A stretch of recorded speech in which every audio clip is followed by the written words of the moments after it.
छत्रपती शिवाजी महाराज की जय भवानी, जय भवानी। हिंदू हृदय सम्राट बाळासाहेब ठाकरे यांचा,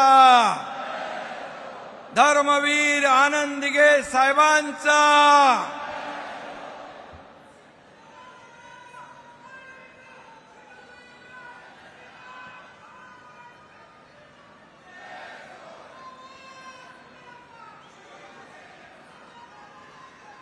व्यासपीठावर उपस्थित शिवसेनेचे ज्येष्ठ नेते रामदासभाई कदम, आपले दुसरे ज्येष्ठ नेते गजाभाऊ कीर्तीकर, शिवसेनेचे नेते आनंदराव अडसूळजी, व्यासपीठावरील सर्व उपस्थित अन्य नेते, माझे सहकारी मंत्री, खासदार, आमदार, सर्व शिवसेनेचे पदाधिकारी आणि उपस्थित सर्व जिल्हा प्रमुख आणि सर्व कार्यकर्ते, पदाधिकारी, शिवसैनिक, बांधव, भगिनी आणि माझ्या तमाम लाडक्या बहिणींनो, लाडक्या भावांनो,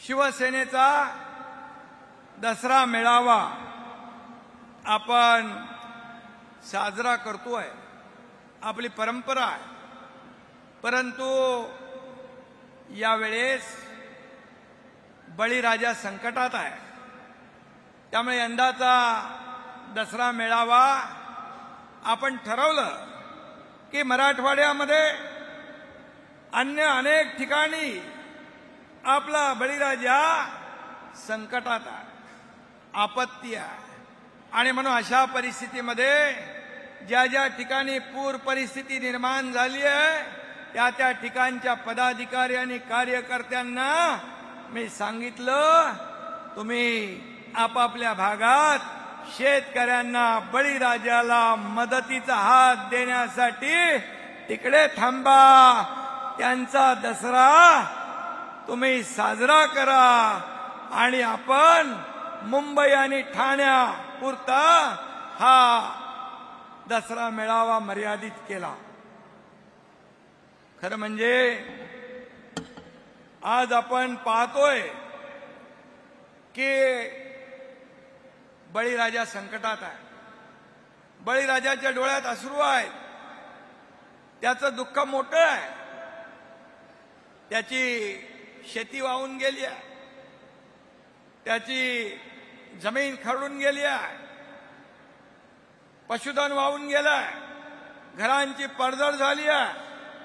स्वतः मी बांधावर जाऊन आलो, मी डोळ्याने पाहिलं त्यांचं दुःख, डोळ्याने पाहिले त्यांचे अश्रू, आणि अशा परिस्थितीमध्ये आपण त्यांना मदतीचा हात दिला पाहिजे। कारण बाळासाहेबांनी आपल्याला सांगितलंय 80% समाजकारण, 20% राजकारण, आणि म्हणून हा गुरुमंत्र, हा मूलमंत्र जो शिवसेना प्रमुखांनी आपल्याला दिलाय, आपण एक व्रत कधी सोडलं नाही आणि कधी सोडणार नाही। आणि म्हणून यावेळेस आपण पाहिलं की अनेक शिवसैनिक तिकडे मदत करतायत, मदतीच्या गाड्या पोचतायत। जिथे संकट तिथे शिवसेना, जिथे आपत्ती तिथं शिवसेना। आणि मगाशी गुलाबरावनी सांगितलं की जिथे संकट, इर्षाळवाडीचं उदाहरण त्यांनी दिलं, जिथे संकट तिथे हा तुमचा एकनाथ शिंदे धावून गेल्याशिवाय राहणार नाही, हे आपलं धोरण आहे। आणि म्हणून आपण मदतीचं तोरण हेच शिवसेनेचं धोरण आहे। जेव्हा जेव्हा आपत्ती येते तेव्हा तेव्हा त्यांच्या मदतीला धावून जाण्याचं काम शिवसेना करते. हे आपली जबाबदारी आहे. खरं म्हणजे महापुरामुळे बळीराजा पूर्ण कोलमडून गेला आहे, परंतु आपण सर्व त्याच्या पाठीशी उभे आहोत. आपण त्याच्या मागे आहोत. सरकार त्याच्या मागे आहे आणि म्हणून कुठल्याही अटी शर्ती सगळ्या बाजूला ठेवून यावेळेस मंत्रिमंडळात देखील मुख्यमंत्री महोदय आम्ही सगळ्यांनी ठरवलंय की कुठल्याही परिस्थितीमध्ये बळीराजाला आपण मदतीचा हात, त्याला आधार दिला पाहिजे. आणि म्हणून जे काही या परिस्थितीमध्ये संकट मोठं आहे. लोक आम्हाला सांगत होती अनेक वर्ष आम्ही कधी एवढा पाऊस पाहिला नाही, अनेक वर्षात कधी एवढं संकट आम्ही पाहिलं नाही. सगळं उद्ध्वस्त झालंय. आणि अशा परिस्थितीमध्ये आपण त्यांच्या मागे उभं राहिलं पाहिजे. आणि म्हणून आपण हा निर्णय घेतला की या मेळाव्यामध्ये फक्त आपल्या आजूबाजूचे जे लोक आहेत जवळचे, आणि त्यांना आपण या मेळाव्यात बोलवलं आणि बाकी सगळे लोक तिकडे मदत करतायत. दसरा सण मोठा आहे, परंतु म्हणतो आपण दसरा सण मोठा, आनंदाला नाही तोटा. पण यावेळेचा दसरा मात्र या दसऱ्यावर पुराचं सावट आहे, पुराचं संकट आहे. आणि अशा परिस्थितीमध्ये आपल्या बळीराजा, आपला अन्नदाता, त्याच्या मागे उभं राहण्याचं काम शिवसेना करते आहे. आणि अशा वेळेस आपण जो निर्णय घेतला, बाळासाहेब असते तर त्यांनी देखील आपल्या शिवसैनिकांची पाठ थोपटली असती. हा निर्णय घेतला आपण हा बळीराजाच्या हितासाठी, बळीराजाला वाचवण्यासाठी. आणि म्हणून या पुरामध्ये अगदी पाऊस वैऱ्यासारखा कोसळला, परिस्थिती भयानक आहे. अशा परिस्थितीमध्ये त्याला मदतीचा हात द्यायचा नाही, मग कधी मदतीचा हात द्यायचा. आणि म्हणूनच मी आपल्याला सांगतो की यावेळेस आपण सरकार देखील त्यांच्या पाठीशी खंबीरपणे उभं राहील, शिवसेना देखील त्यांच्या पाठीशी खंबीरपणे उभं राहील. आणि पूर्वी देखील जेव्हा दुष्काळ झाला, इथं रामदासबाई आहेत, इथं आपले सर्व नेते आहेत, या सर्वांनी जेव्हा जेव्हा दुष्काळ आला, जेव्हा जेव्हा पूर आला, त्या वेळेस त्यांना अगदी आपल्या शेतकऱ्यांना अन्नधान्य, पाणी, जीवनावश्यक वस्तू, त्याचबरोबर जनावरांना चारा देखील देण्याचं काम, इथून नेण्याचं काम शिवसेनेने केलंय. ही आपण सगळ्यांनी डोळ्यांनी पाहिलंय. आणि म्हणून माझ्या लाडक्या शेतकऱ्यांना, माझ्या शेतकरी बांधव भगिनींना एवढंच माझं विनंती आहे की तुम्ही धीर सोडू नका. तुमचे भाऊ इकडे आहेत, धीर सोडू नका, टोकाचं पाऊल उचलू नका. तुमचं जीवन जे उद्ध्वस्त झालेलं आहे त्याला उभारी देण्याचं काम शिवसेना केल्याशिवाय राहणार नाही. आणि सरकार महायुतीचं केल्याशिवाय राहणार नाही. आणि म्हणून शेतकऱ्यांना वाऱ्यावर कधी सोडणार नाही. कारण मी देखील एक शेतकऱ्याचा मुलगा आहे. शेतकऱ्याचे कष्ट, दुःख, वेदना आम्हाला माहित आहे. आणि म्हणून आज एवढंच आपल्याला सांगतो की आपल्या पूरग्रस्तांची, शेतकऱ्यांची दिवाळी काळी होऊ देणार नाही. मदत दिवाळीच्या पूर्वी त्यांना दिली जाईल, हा तुमच्या एकनाथ शिंदेचा शब्द आहे.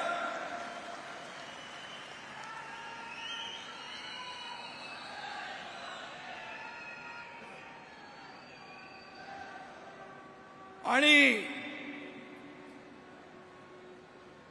ज्या वेळेस जिथं जिथं संकट आलं, मग इर्षाळवाडीचं उदाहरण दिलं, इथं कोल्हापूर, महाड, चिपळूण, फलटण, अगदी केरळ, उत्तराखंड जम्मू काश्मीर मध्ये जेव्हा पहलगाम झालं त्यावेळी तिथल्या लोकांना सुखरूप आणण्याचं काम आपल्या लोकांनी केलं. अगदी नेपाळमध्ये देखील आपल्या इकडचे लोक पर्यटक गेले होते, त्यांना देखील विमानाने इकडे आणण्याचं काम आपल्या शिवसेनेने केलं. ही आपली बांधिलकी आहे, ही आपली जबाबदारी आहे. कपड्याची इस्त्री सांभाळला ना आणि व्हॅनिटी व्हॅन घेऊन दौरा करणारा एकनाथ शिंदे नाही, आणि work from home on Facebook live तर करणारा एकनाथ शिंदे नाहीच नाही. शेवटी बांधिलकी आपली आहे.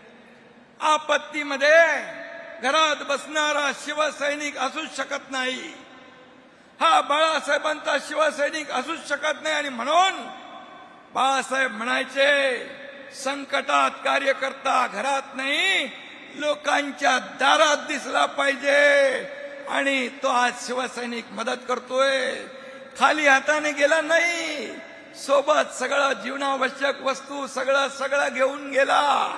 आज तिकडं तो काम करतोय. मला वाटतं तिकडची काही माहिती आली आहे. मला देखील सकाळी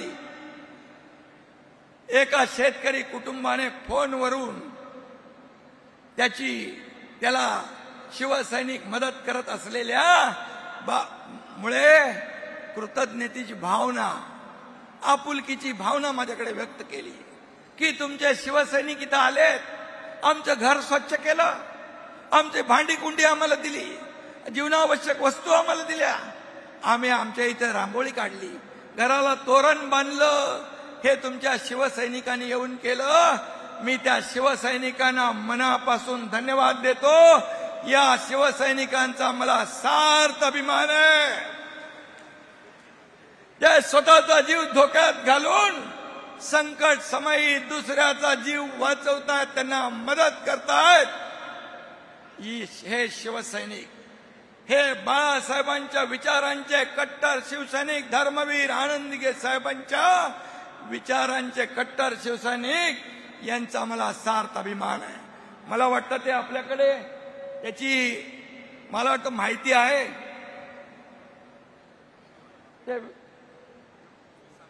तिथे आपले जे मदत करणारे कार्यकर्ते, शिवसैनिक पोहोचले.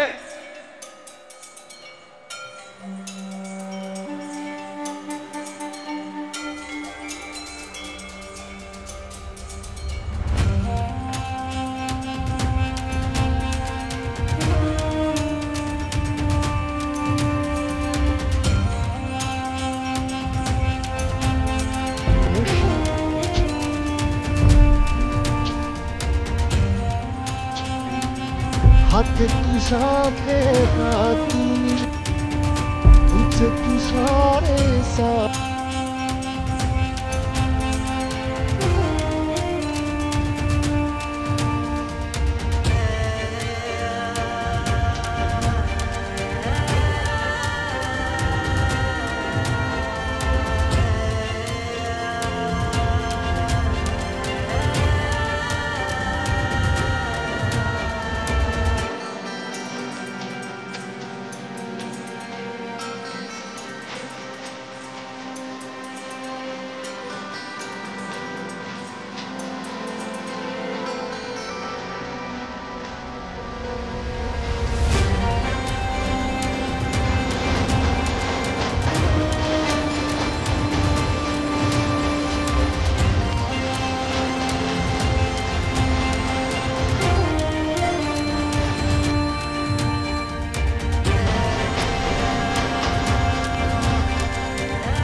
काही परिस्थिती घराची झाली अशी, परत पुन्हा इथेपर्यंत पाणी आलं, सगळ्यांनी मदत केली, जनावरं सोडले, गेले तिकडं, लेकरं माणसं लावले, आणि दोघं तिघं इथे थांबलं. परत तिकडचं उचलले, जनावरं सोडायला 1 तास लागला, तोपर्यंत पाणी भडभड आलं. तेवढी मदत केली माझ्या बाळाने सगळ्यांनी, ते अत्यंत आभारी मी.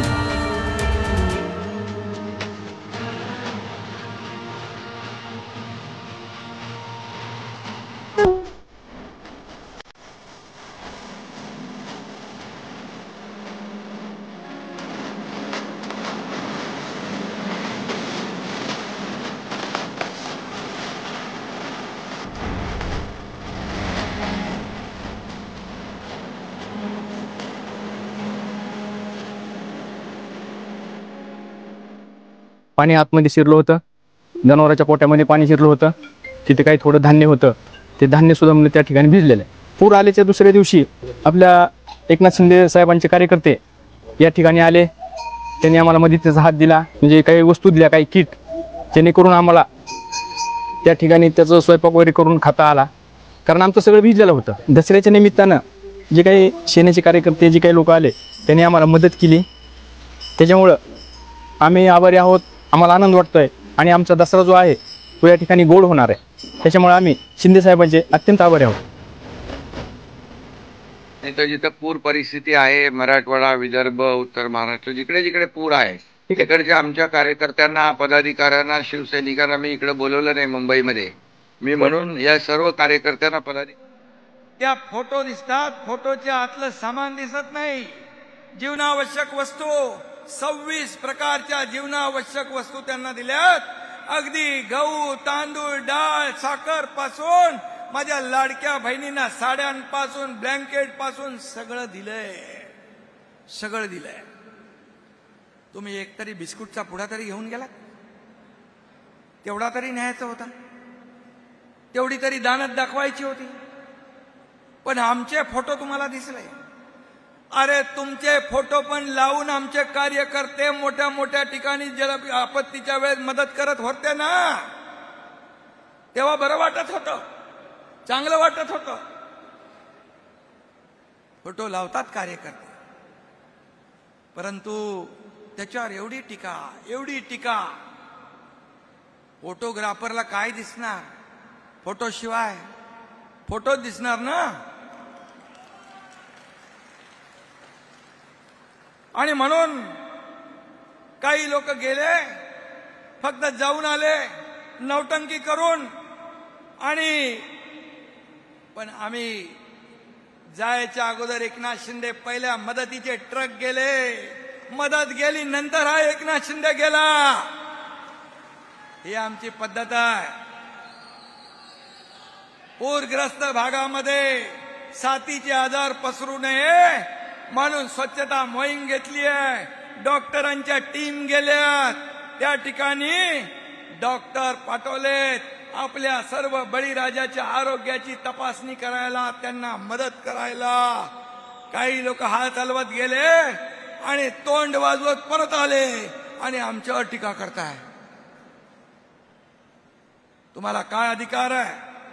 आणि म्हणून मी एवढंच सांगतो की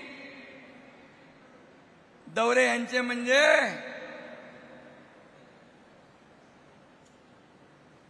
खुद को चाहिए काजू बदाम, पानी में उतरे तो सर्दी जुकाम. ही अशी अवस्था आहे, अशी परिस्थिती आहे.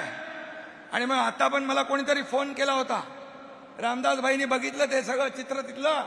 मला कोणीतरी फोन केला, बोले सगळे लोक बसले चिखलामध्ये, शेतकऱ्यांच्या आयुष्याचा चिखल झालाय, पण नेत्यांच्या पायाला चिखल लागू नये म्हणून रॅम्प लावलाय, रॅम्प वॉक चालू आहे, रॅम्प वॉक. अरे सर्वसामान्य माणूस हाच आपला केंद्रबिंदू आहे, हाच आपला आधार आहे. आणि म्हणून जेव्हा मी मुख्यमंत्री होतो तेव्हा देखील मी म्हणालो, मी चीफ मिनिस्टर नाही, कॉमन मॅन आहे, कॉमन मॅन. मी आता डीसीएम आहे, डेप्युटी चीफ मिनिस्टर. मी म्हणतो आता डेडिकेटेड टू कॉमन मॅन आहे. शेवटी सर्वसामान्य माणसाची बांधिलकी, सर्वसामान्य माणसाची नाळ तुटता कामा नये. कुठेही गेले माझ्या हात खाली आहे, रिकामे आहे, माझ्या हातात काय नाही. आता काय नाही, आता काय नाही. कधी होतं? जेव्हा होतं तेव्हा पण नाही दिले, आता पण नाही दिला, उद्या पण देणार नाही. द्यायला दानत लागते, दानत.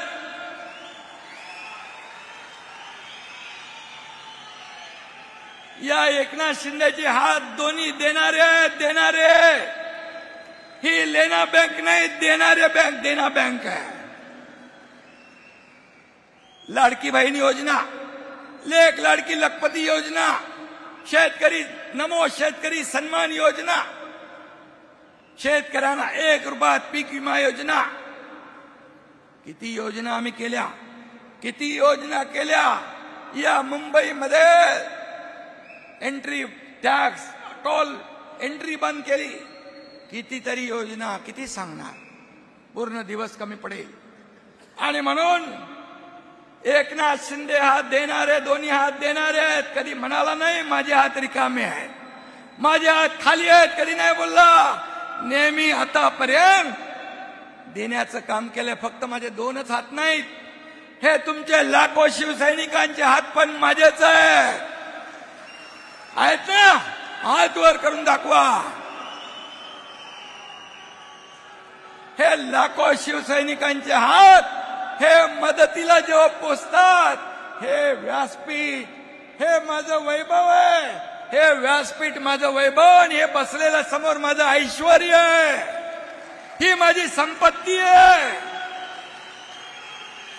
ही माझी संपत्ती आहे. संपत्तीचा मोह आम्हाला नाही, प्रॉपर्टीचा नाही. प्रॉपर्टी तर तुम्हाला पाहिजे ती तुम्ही घ्या. मला म्हणाले तुम्ही कशा कशावर क्लेम करणार. बोललो बिलकुल कशावरही नाही. बाळासाहेबांचे विचार हीच आमची संपत्ती आहे.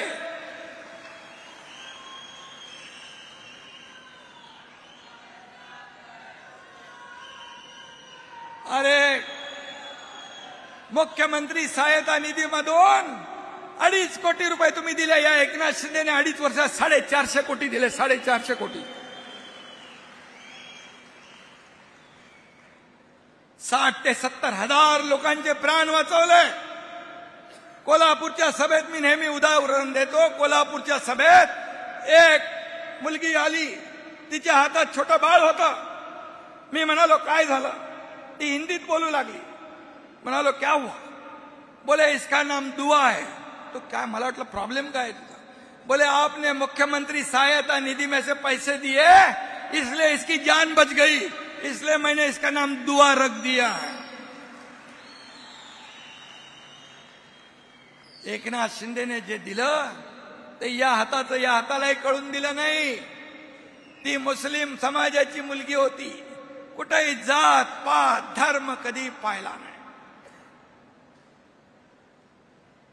माझ्या हातात काय नाही, असंच माझ्या हातात काय नाही. अरे कधीतरी. आणि म्हणून एवढे वर्ष मगाशी रामदासबाई म्हणाले 30 वर्ष तुमच्याकडे मुंबई महापालिका एवढे ओरबाडून घेतलं, ते गेलं कुठं. कुठे गेली एवढी माया. लंडनला कुठे गेली.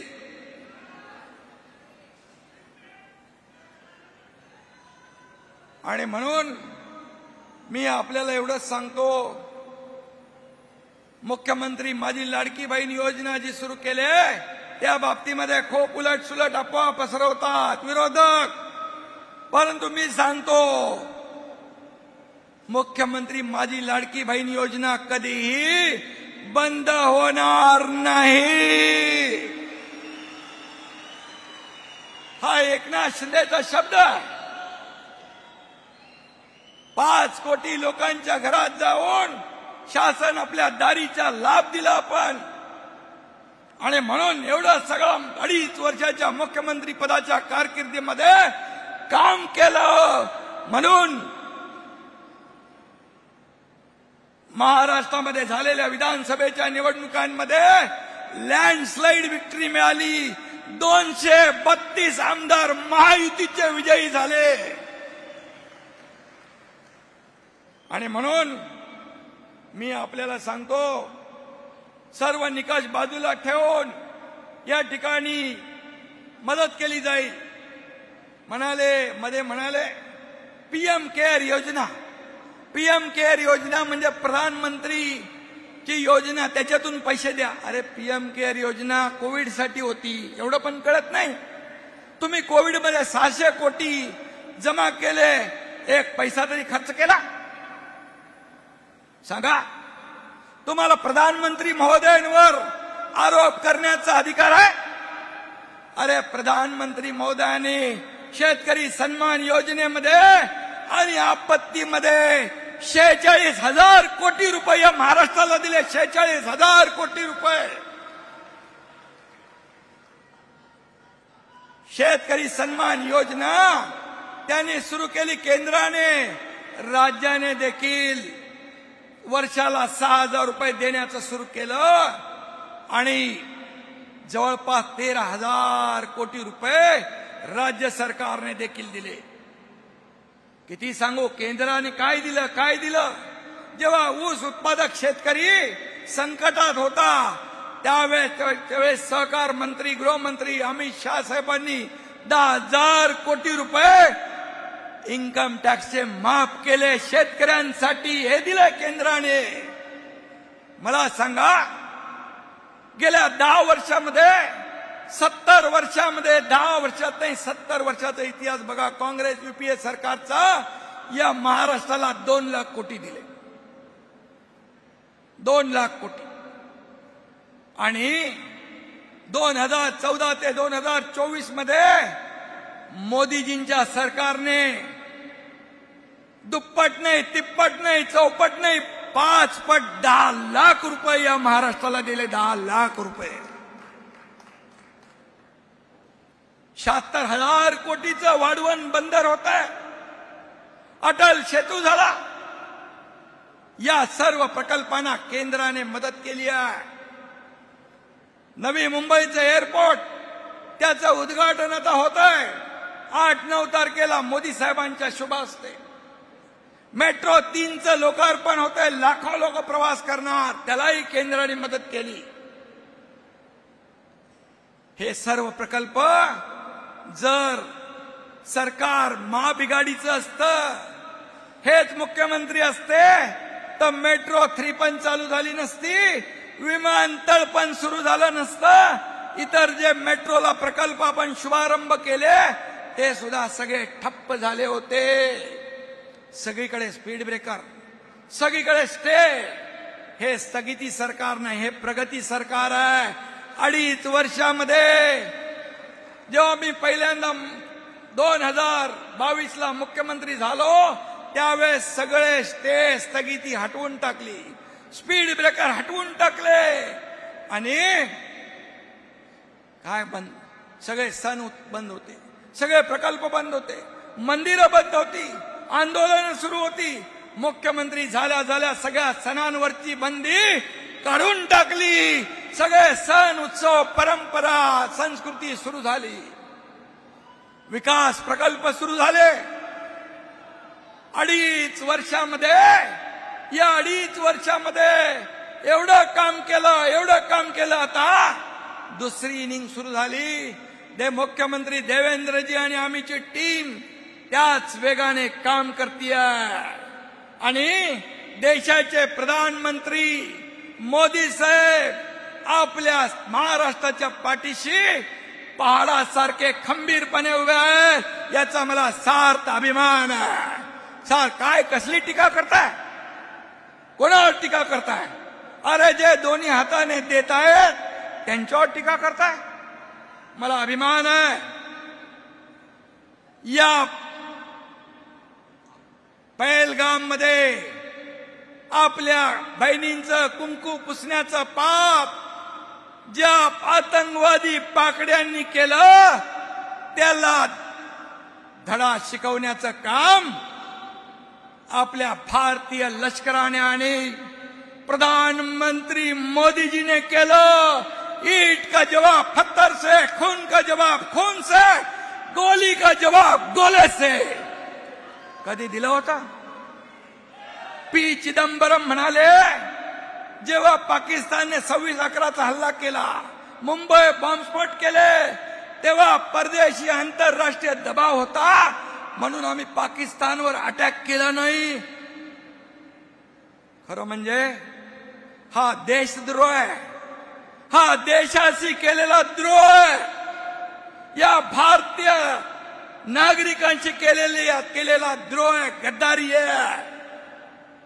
तुमचे आपले एवढे लोक, शेकडो हजारो लोक निष्पाप बळी पडले. मुंबईत बॉम्बस्फोट झाले, 26/11चा हल्ला झाला आणि तुम्ही कुणाच्या तरी दबावाला बळी पडून पाकिस्तानवर हल्ला केला नाही ही कबुली तुम्ही देताय? हा नामर्दपणा, हा भेकडपणा, ही देशाची गद्दारी आणि बेईमानी आहे. उलट बघा, मोदीजींनी पाकिस्तानला धडा शिकवला. कोणी आधी मधी यायचं नाही, आम्ही आणि पाकिस्तान बघून घेऊ, आणि ऑपरेशन सिंदूर अभी जारी है हे सांगणारा कोण? या देशाचा प्रधानमंत्री नरेंद्र मोदी.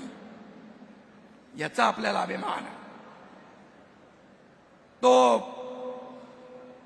पाकिस्तान म्हणतो आमच्याशी लढू नका, आम्ही नाही तर काही आम्ही पण दाखवता का? अरे कोण तुम्ही दाखवणार?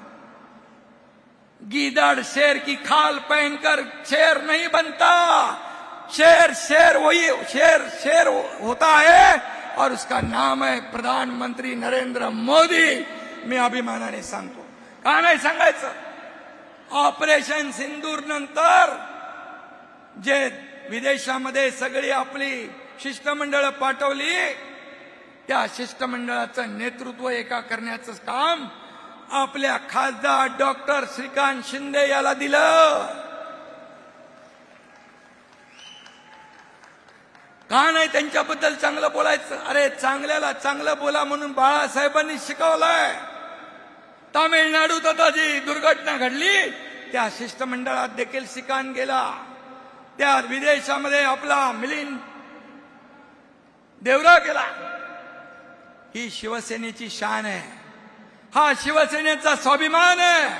शिवसेनेचा अभिमान आहे की आपल्याला या देशाची सेवा करण्याची, देशाची सेवा करताना नेतृत्व करण्याची संधी देखील देत आहे. आणि म्हणून काही लोक म्हणाले तुमचा मेळावा सुरतला करायला पाहिजे, त्यांना अमित शहाला बोलवा, ह्याला बोलवा. सुरत भारतामध्येच आहे. अरे आम्ही तर त्यांना बोलवायला आम्हाला बिलकुल काही वाटणार नाही, पण तुमचा मेळावा तुम्ही पाकिस्तानमध्ये करायला पाहिजे होता. पाकिस्तानमध्ये. आणि आसिफ मुनीर का काय नाव आहे त्याचं, आसिफ मुनीर, त्याला प्रमुख पाहुणा बनवायला पाहिजे होता. मग तुमच्या पाकिस्तानमध्ये तुमच्या मेळाव्याची हेडलाईन झाल्या असत्या, हेडलाईन, आणि तुम्हाला आनंदाच्या उकळ्या फुटल्या असत्या. कारण तुम्हीच हेडलाईन दिल्या पाकिस्तानला. आपल्या लष्करावर संशय घेतला, लष्कराच्या शौर्यावर संशय घेतला. किती विमानं पडली, किती मिसाईल गेले, किती हे झालं, तेच त्यांनी सांगितलं. बघा, तुमच्या देशातले, भारतातले लोक संशय व्यक्त करतायत की तुम्हीच त्यांना हेडलाईन दिली, त्याच्यात तुम्हाला धन्यता मिळते. आणि म्हणून राहुल गांधी पाकिस्तानी भाषा बोलू लागले, त्यांच्या बाजूला बसता तुम्ही. हे देशप्रेम आहे? ही देशभक्ती आहे? खरं म्हणजे हे पाकिस्तानी प्रेम आहे.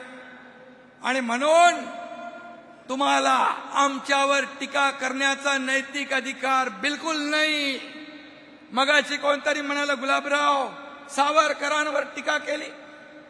सावरकरांवर टीका जे करतात राहुल गांधी मुद्दाम करतात. त्यांच्या मांडीला मांडी लावून बसतात आणि सांगता आम्ही हिंदुत्व. हे हिंदुत्व आहे तुमचं? हे बेगडी हिंदुत्व आहे? बाळासाहेब असते तर उलटा टांगून खालून मिरचीची धुरी दिली असती तुम्हाला. हे हिंदुत्व आहे तुमचं? सावरकरांचा अपमान मुख गिळून बसता, त्याच्या बाजूला बसता. पाकिस्तानचे झेंडे फडकवता. दहशतवाद्यांना जे बॉम्बस्फोटचे आरोपी आहेत त्यांना तुमच्या प्रचारामध्ये फिरवता. बॉम्बस्फोटच्या आरोपींचे कबरी सजवता. हे हिंदुत्व आहे तुमचं? हे हिंदुत्व आहे का? हिंदुत्व काय टी शर्ट आहे का? घातला की सोडला की चढवला की हिंदुत्व झालं? अरे बाळासाहेबांचं जे हिंदुत्व आहे ते तुम्ही 19ला सोडलं, 2019ला सोडलं. जेव्हा काँग्रेसच्या जोकडामध्ये, काँग्रेसच्या दावणीला शिवसेना बांधली तेव्हा तुम्ही हिंदुत्व सोडलं. बाळासाहेबांनी सांगितलं होतं माझी काँग्रेस होऊ देणार नाही. तुम्ही तर बाळासाहेबांनी काँग्रेस ही पंचसूत्री गाडून टाका म्हटलं होतं. ते गाडायचं सोडा त्यांना तुम्ही डोक्यावर घेतलं. हे तुमचं हिंदुत्व आहे. हे तुमचं हिंदुत्व. जेव्हा मुख्यमंत्रीची खुर्ची तुम्हाला पाहिजे होती तेव्हा बाळासाहेबांचे विचार तुम्ही सोडले, बाळासाहेबांचे विचार विसरले. आता बाळासाहेबांचा विचार तुम्हाला यायला लागला. मुख्यमंत्री पदासाठी, खुर्चीसाठी, हे सगळं तुम्ही एका खुर्चीसाठी सगळं घालवलं. तुम्ही सगळं घालवलं. पक्षाचा प्रमुख, पक्षातले लोक संपवण्यासाठी कधी कारस्थान करतो. रामदासबाईंनी त्याची उदाहरणं सांगितली. मी पुन्हा ती सांगणार नाही. ह्याला संपव, त्याला संपव, त्याला संपव. हे पक्षप्रमुख नाहीत. हे कारस्थान करणारे कटप्रमुख आहेत. कटप्रमुख, गटप्रमुख नाही, कटप्रमुख. कारस्थान कधी आपल्या पक्षामध्ये आपल्याच कार्यकर्त्यांना संपवायला किती नावं आहे. रामदासबाईंनी ती नावं घेतलेली आहे. म्हणून ही परिस्थिती झाली. गेला तो कचरा. कधी आत्मपरीक्षण करणार की नाही? हे लोक का जात आहेत? का, कशासाठी? याच्यात कुणाची चूक आहे? हजारो लाखो लोक चुकीचे आणि एक माणूस बरोबर. जगामध्ये असा कुठलाही पक्षाचा प्रमुख अध्यक्ष नसेल की स्वतःच्याच पक्षातल्या लोकांना संपवण्याची भूमिका घेणारा. आज आठवा, बाळासाहेब असताना किती मोठे नेते सगळे बसायचे सोबत. ते वैभव आठवा. आता काय परिस्थिती आहे? काय परिस्थिती आहे? याला जबाबदार कोण? आणि म्हणून आता मला तर वाटतं या सर्व निवडणुका, स्थानिक स्वराज्य संस्थांच्या निवडणुका झाल्यानंतर मला वाटत नाही की त्यांची सावली देखील त्यांच्या सोबत राहील की नाही. शिवसैनिक तर सोडा. आणि म्हणून मी आपल्याला सांगतो, आता मुंबई महापालिकेची निवडणूक, स्थानिक स्वराज्य संस्थांच्या निवडणुका येतील. मुंबई महाराष्ट्रापासून तोडणार, मुंबई महाराष्ट्रापासून तोडणार, मराठी माणसाचं नाव घेणार. मराठी माणसाला हद्दपार कोणी केलं? कुणामुळे तो मुंबई बाहेर फेकला गेला? याला जबाबदार कोण? कधी आत्मपरीक्षण केलं? मी सांगतो, मुंबई महाराष्ट्रापासून कुणाच्याही 7 पिढ्या खाली आल्या, कोणी माईकाला आला तरी मुंबई महाराष्ट्रापासून वेगळी होऊ शकत नाही, होऊ शकत नाही.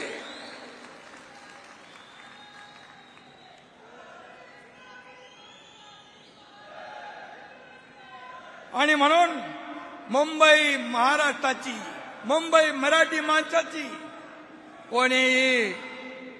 कोणीही आणि मुंबई महाराष्ट्राची, मराठी माणसाचीच राहणार.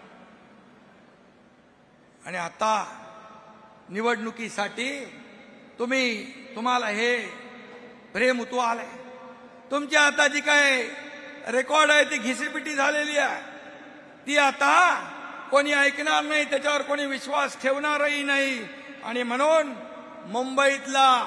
मुंबईकर जो बाहेर गेलाय त्या मुंबईकराला पुन्हा इकडे आणण्याचं काम शिवसेना केल्याशिवाय राहणार नाही. आणि यासाठी आपण एसआरएचे रखडलेले प्रकल्प, माडाचे रखडलेले प्रकल्प आपण सुरू करतोय. रमाबाई आंबेडकर नगर 17,000 घरांचा प्रकल्प आपण पुढे नेतोय एसआरए आणि MMRDA ला घेऊन. याच एकनाथ शिंदेने मुख्यमंत्री असताना 160 कोटी रुपयाचा भाड्याचे चेक त्या रमाबाई आंबेडकर नगरच्या रहिवाशांना दिले. त्यांच्या डोळ्यात अश्रू पाहिले. त्यांना वाटलं आम्हाला घरही नाही, भाडंही नाही, काही नाही. पण तो प्रकल्प पुढे जातोय. पुढे जातोय. आणि म्हणून मुंबईमध्ये रस्ते काँक्रीटचे करण्याचा निर्णय आपण घेतला. प्रधानमंत्री मोदीजीने सांगितलं मुंबईला फिनटेक कॅपिटल करण्याची घोषणा त्यांनी केली. 9 तारखेला ग्लोबल फिनटेक चा मोठा कार्यक्रम देखील होणार आहे. मुंबई या ठिकाणी तरुणांच्या हाताला रोजगार मिळाला पाहिजे. महाराष्ट्र आपला जीडीपी मध्ये नंबर 1 आहे. महाराष्ट्र विकासामध्ये नंबर 1 आहे. महाराष्ट्र आपला स्टार्टअप मध्ये नंबर 1 आहे. महाराष्ट्र परदेशी गुंतवणुकीत नंबर 1 आहे. महाराष्ट्र हा इंडस्ट्री फ्रेंडली स्टेट झालेला आहे. आणि म्हणून युवकांना देखील पुढच्या 5 वर्षात 40 लाख कोटी रुपयांची गुंतवणूक, 50 लाख रोजगार या ठिकाणी हे शासनाचं धोरण आहे. आणि म्हणून मी आपल्याला एवढंच सांगतो की युपीए सरकार हे 10 वर्षामध्ये भ्रष्टाचाराचा कळस घातला त्यांनी. 2014च्या पूर्वी बघा 2G स्पेक्ट्रम, कॉमनवेल्थ घोटाळा, हमका घोटाळा, चारा घोटाळा, कोळसा घोटाळा, सगळे घोटाळे होते. 2014 नंतर बघा प्रधानमंत्री मोदीजींनी सत्ता हाती घेतल्यानंतर सगळे घोटाळेबाज जेलमध्ये गेले, तुरुंगात गेले. आणि देश पुढे चाललाय. देश आर्थिक महासत्तेकडे चाललाय. 11व्या नंबरवरून 4थ्या नंबरला आलाय, 3ऱ्या नंबरवर येतोय. आणि एकही भ्रष्टाचाराचा आरोप प्रधानमंत्री मोदीजींवर करण्याची हिम्मत केली नाही. मी अभिमानाने सांगतो बेदाग प्रधानमंत्री नरेंद्र मोदी यांचा देखील आम्हाला सार्थ अभिमान आहे. आणि म्हणून आम्ही दिल्लीला जातो. तुमच्यासारखे 10 जनपदला मुजरे करायला जात नाही. पैसे महाराष्ट्राच्या विकासाला आणायला जातो. आम्ही महाराष्ट्राच्या विकासासाठी पैसे आणायला जातो. आणि 10 लाख कोटी रुपये जे आले महाराष्ट्राच्या विकासासाठी केंद्राने दिले. बाळासाहेबांचं स्वप्न पूर्ण कोणी केलं? राम मंदिर बांधण्याचं अयोध्येमध्ये बाळासाहेब म्हणाले मला 1 दिवस प्रधानमंत्री बनवा, मी राम मंदिर बांधेन आणि काश्मीरचं 370 कलम हटवेन. कोणी हटवलं? त्यांना तुम्ही टीका करताय. अरे मोदीजीने बाळासाहेबांचं स्वप्न पूर्ण केलं, त्यांच्यावर टीका करताय. आणि म्हणून मी आपल्याला सांगतो की बाळासाहेबांचं स्वप्न पूर्ण करण्याचं काम, या झोपडपट्टी विकास, 40 लाख लोकांना मोफत घरं देण्याचं स्वप्न बाळासाहेबांचं होतं. माझ्याकडे गृहनिर्माण खातं आहे. हा एकनाथ शिंदे बाळासाहेबांचं स्वप्न पूर्ण केल्याशिवाय राहणार नाही, हा देखील शब्द देतो. तुम्ही एका तरी गिरणी कामगाराला घर दिला? या एकनाथ शिंदेने मुख्यमंत्री असताना 12,000 लोकांना घर दिलंय. 1 लाख गिरणी कामगारांना घर आमचं महायुती सरकार दिल्याशिवाय राहणार नाही. आणि म्हणून मी आपल्याला एकच सांगतो, आज राष्ट्रीय स्वयंसेवक संघावर देखील टीका केली, RSS वर टीका केली. जे RSSचे लोक आहेत, जेव्हा संकट आपत्ती येते तेव्हा मदतीला धावून जातात, संकटामध्ये धावून जातात, मदत करतात, जीव वाचवतात. 100 वर्ष त्यांना झाली. एक समर्पित भावनेने त्यांनी देशाची सेवा केली. राष्ट्रभक्त, देशभक्त RSS वर देखील टीका करण्याचं काम तुम्ही करता. तुम्ही कसले हिंदुत्ववादी? आणि म्हणून मी 100 वर्ष, शताब्दी राष्ट्रीय स्वयंसेवक संघाला झाली आहे. 100 वर्षे थोडके वर्ष नाही. आणि राष्ट्रभक्ती, देशभक्ती जागृत करण्याचं काम त्यांनी केलं. त्यांच्या शताब्दी निमित्त देखील शिवसेनेच्या वतीने मी त्यांचं अभिनंदन करतो, त्यांना शुभेच्छा देतो. शेवटी शिवसेना देखील ज्वलंत हिंदुत्ववादी पक्ष आहे, बाळासाहेबांच्या विचारांचा पक्ष आहे. आणि त्यामुळे मी त्यांना शुभेच्छा देतो. आता आपल्याला एवढंच सांगतो, आता लोकसभा आपण जिंकली, विधानसभा जिंकली आणि आता स्थानिक स्वराज्य संस्था देखील महायुती जिंकल्याशिवाय राहणार नाही.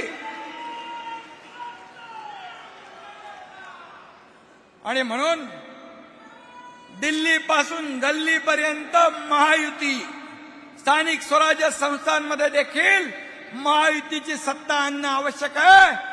नाहीतर मुंबई जी पुढे जातीये 25 वर्ष मागे जाईल, अजून मुंबईची अधोगती होईल.